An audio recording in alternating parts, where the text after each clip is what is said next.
Hello friends and welcome back to my channel मस्ती में पढ़ाई। आज हम लोग चैप्टर 1 द सर्कुलेटरी सिस्टम पढ़ेंगे। तो बिना किसी देरी के शुरू करते हैं। तो यहाँ पर दो पिक्स है, जहाँ पर एक पिक में ये दिखाया जा रहा है कि एक कार है और उसमें एक पाइप लगा हुआ है जो कि पेट्रोल पंप से जुड़ा हुआ है। दूसरे में यहाँ सिर्फ कार है और यहाँ कोई पंप नहीं है जो कनेक्ट कर रहा है। तो क्वेश्चन पूछ रहा है in which of the above two cases you will be able to fill the petrol in your car. तो पूछा जा रहा है कि इन दोनों केसों में से कौन सा केस है जो जिसमें आप जो पेट्रोल पंप से जो पेट्रोल है वो अपने गाड़ी तक ट्रांसपोर्ट कर पाए। तो हम लोग देख सकते हैं यहाँ पे एक पाइप है जो कि कार को पेट्रोल पंप से कनेक्ट कर रहा है और यहाँ पे कोई ऐसा पाइप नहीं है। तो यहाँ पे आंसर भी दिया हुआ है obviously in case one because here we have pipeline to transport petrol from tank to the engine. तो बोला जा रहा है केस वन में ही ऐसा हो सकता है क्योंकि जो कार है वो इस पाइपलाइन से कनेक्टेड है। ठीक है।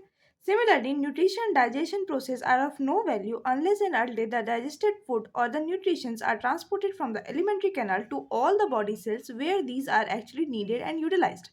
तो बोला जा रहा है इसी के तरह न्यूट्रिशन और डाइजेशन दो एक ऐसे प्रोसेस है जिनका कोई यूज़ नहीं है जब तक कि ये जो डाइजेस्टेड फूड है, मतलब जो ये खाना डाइजेस्ट हो रहा है डाइजेशन के थ्रू या न्यूट्रिशन के थ्रू, वो digested food different different body parts में ना पहुंचे। मतलब सबसे पहले एलिमेंट्री कैनाल में पहुंचे, उसके बाद फिर डिफरेंट बॉडी सेल्स में जब तक ना पहुंचे तो उसका कोई भी यूज नहीं है। Hence, all the higher organisms need such a pipeline system to transport nutrition, which is known as circulatory system. तो बोला जा रहा है कि हर एक जो बड़ा बड़ा ऑर्गेनिज्म है, जैसे ह्यूमन बीइंग हुआ, कोई एनिमल हुआ, इन सभी में से एक ऐसा सिस्टम होना बहुत ही ज़रूरी है जो जो फूड है उसको एक जगह से दूसरे जगह तक ट्रांसपोर्ट कर पाए। तो उसके बाद बोला जा रहा है thus the system which helps in transporting nutrition and the other substances from one part of the body to another part of the body is known as circulatory system. तो एक ऐसा ट्रांसपोर्टेशन का सिस्टम जिसमें nutrition या जो जो जो दूसरे दूसरे सब्सटेंसेस है वो एक बॉडी पार्ट से दूसरे बॉडी पार्ट तक पहुंच सके, उसी को सर्कुलेटरी सिस्टम कहा जाता है। सर्कुलेटरी सिस्टम में ही सर्कुलेट होता है, चाहे वो ब्लड हो, फूड हो या किसी और भी कोई भी सब्सटेंस हो। ठीक है। अब बोला जा रहा है सर्कुलेटरी सिस्टम जो है उसमें बेसिकली तीन पार्ट्स होते हैं। सबसे पहले ब्लड, फिर ब्लड वेसल जिसमें आर्टरीज, वेन्स और कैपिलरीज आता है, और तीसरा और मोस्ट इंपॉर्टेंट हार्ट। तो अब यहाँ पर हम लोग ब्लड के बारे में पढ़ें। तो ब्लड के बारे में बोला जा रहा है ब्लड एक रेड कलर लिक्विड है which transport nutrition and other substances to all the parts of the body. ठीक है। तो ब्लड के बारे में बताया जा रहा है कि ब्लड एक रेड कलर का लिक्विड है जो कि हम लोगों के बॉडी में न्यूट्रिशन और जो डिफरेंट डिफरेंट सब्सटेंसेस है वो डिफरेंट बॉडी पार्ट तक पहुंचाता है। अब हम लोग पढ़ेंगे कि ब्लड का जो कलर है वो रेड क्यों है। तो ये इसीलिए रेड है क्योंकि इसमें एक स्पेशल टाइप ऑफ सेल होता है जो कि रेड कलर में होता है, जिसको हम लोग रेड ब्लड सेल भी कहते हैं। ठीक है। अब यहाँ पे बोला जा रहा है blood contain cells known as red blood cells और आयरोथोसाइट्स। तो बोला जा रहा है कि एक रेड ब्लड सेल जो कि हम लोग यहाँ पे पढ़े ना, because it contain special blood cells which are red in colour, तो इसी के बारे में बताया जा रहा है कि ब्लड के पास रेड ब्लड सेल होते हैं और वो कुछ इस तरीके के दिखते हैं और इन्हीं के कारण जो ब्लड है वो रेड होता है। अब आता है बी जो कि blood vessels. Blood flows in tube which are known as blood vessels. Blood vessels can further be classified as arteries, veins और capillaries. तो blood जिस वेसल से फ्लो होता है चाहे एक जगह से दूसरे जगह तक, उसी वेसल को बोलते हैं ब्लड वेसल। ठीक है। ब्लड जो है उसको अगर ज़्यादा डीपली पढ़ा जाए तो उसको तीन कैटेगरी में डिवाइड कर दिया जा सकता है। सबसे पहले आर्टरीज, फिर वेन्स एंड देन फिर कैपिलरीज। तो आर्टरीज क्या होता है? Arteries, these blood vessels originates from the heart and distribute pure blood to all parts of the body. तो बताया जा रहा है कि ये जो आर्टरीज है, जो इस टाइप का, ये इस ऐसा तरीके का ब्लड वेसल है जो कि प्योर ब्लड, मतलब जो ऑक्सीजनेटेड ब्लड है उसको डिफरेंट बॉडी पार्ट्स तक पहुंचाता है हार्ट के से। ठीक है। उसके बाद आता है वेन्स। तो वेन्स जो होता है वो इम्प्योर ब्लड कनेक्ट करता है डिफरेंट डिफरेंट बॉडी पार्ट्स से और वो हार्ट तक जाके पहुंचाता है। मतलब इम्प्योर ब्लड मतलब यहाँ पे डीऑक्सीजनेटेड ब्लड होता है, मतलब जिस ब्लड में कार्बन डाइऑक्साइड की मात्रा ज़्यादा है। ठीक है। उसके बाद फिर आता है capillaries. These blood vessels are very thin and are present at the junction of artery and vein. तो कैपिलरीज एक ऐसा ब्लड वेसल है जो बीचों बीच पाया जाता है, इधर में आर्टरीज हो गया और इधर में वेन्स हो गया। अब देखते हैं ब्लड का फंक्शन क्या क्या है। तो ब्लड जो है वो ट्रांसपोर्टेशन में हेल्प करता है डाइजेस्टेड फूड के, और वो एलिमेंट्री कैनाल से लेकर के डिफरेंट बॉडी पार्ट्स तक हमारे बॉडी में पहुंचाता है डाइजेस्टेड फूड को। ये ट्रांसपोर्टेशन में हेल्प करता है ऑक्सीजन का। उसके बाद फिर कार्बन डाइऑक्साइड जो रिच ब्लड होता है उसको हमारे लंग्स के थ्रू वो एक्सेल करने में भी हेल्प करता है। मतलब जो इम्प्योर ब्लड है, मतलब जो oxygen carbon dioxide rich blood है वो ब्लड तक पहुंच जाता है, फिर वो हमारे बॉडी से लंग्स के थ्रू निकल जाता है। ये हम लोगों के बॉडी में हार्मोन्स ट्रांसपोर्ट भी करता है और हमारे जो कांस्टेंट बॉडी टेम्परेचर है, मतलब जो एक नॉर्मल बॉडी टेम्परेचर है, उसको भी मेंटेन करने में हार्ट हेल्प करता है। ब्लड जो है हमारे बॉडी का वाटर लेवल भी मेंटेन करके रखता है और जितना भी वेस्ट मटेरियल है वो भी हेल्प रिमूव करने में हेल्प करता है। अब यहाँ पे एक बॉक्स है, इसमें देखते हैं क्या दिया हुआ है। The arteries have to distribute blood to all parts of the body has they have thick and muscular walls. तो बताया जा रहा है आर्टरीज का जो वॉल है वो थिक होता है क्योंकि उसको जो ब्लड है वो डिफरेंट बॉडी पार्ट्स तक पहुंचाना है। ठीक है, अब देख लेते हैं आर्टरीज और वेन्स में डिफरेंस क्या होता है।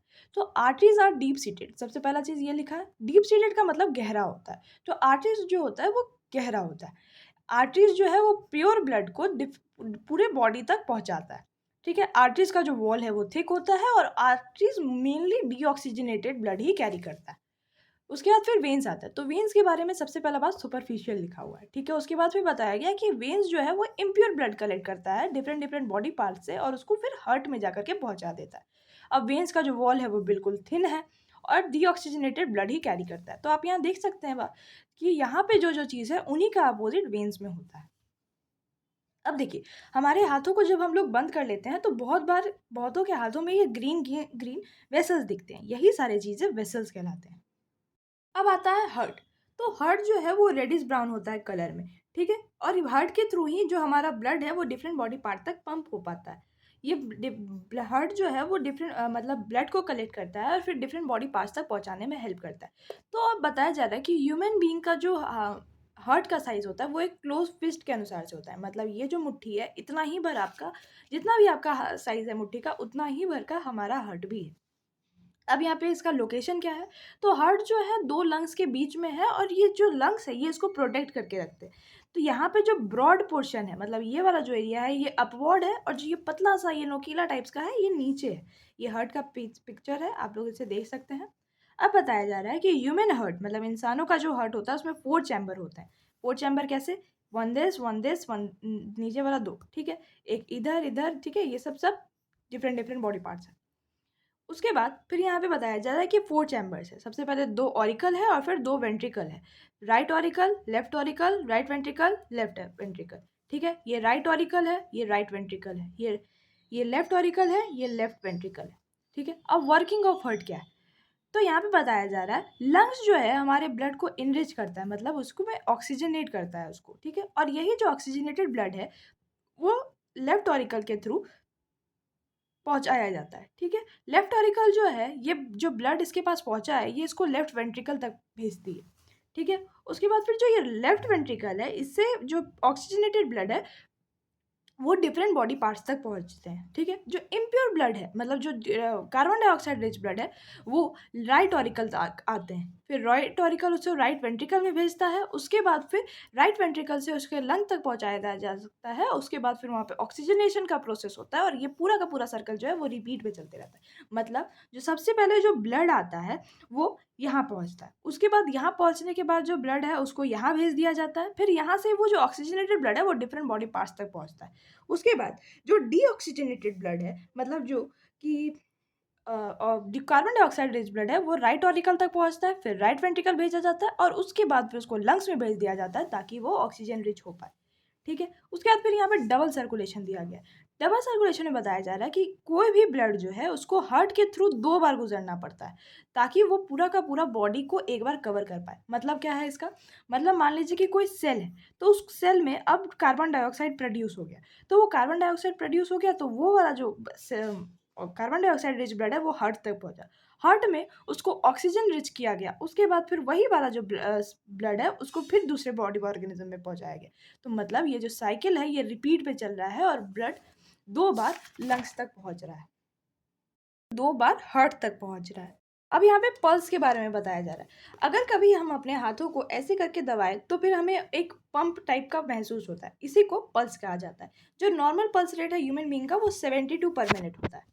ठीक है, अब यहाँ पे बताया जा रहा है कि जितना बड़ा एनिमल होगा उतना ही ज़्यादा उसका कम हार्ट बीट होगा। जैसे एलिफेंट का 25 पर मिनट होता है, चूहा का 250, ये एक हॉर्स है इसका 40 और ये जो चिड़िया है इसका 800 टाइम्स। तो इससे हम लोग ये समझ सकते हैं कि जितना बड़ा ऑर्गेनिज्म उतना ही कम उसका हार्ट बीट का रेट। ये पूरा चैप्टर आप लोगों को अच्छे से समझ आ गया होगा। आपको अगर किसी भी और चैप्टर का कोई भी और एक्सप्लेनेशन चाहिए तो आप मुझे प्लीज़ कमेंट सेक्शन में बताएँ। Thank you for watching this video till the end. I hope you will subscribe my channel. Thank you.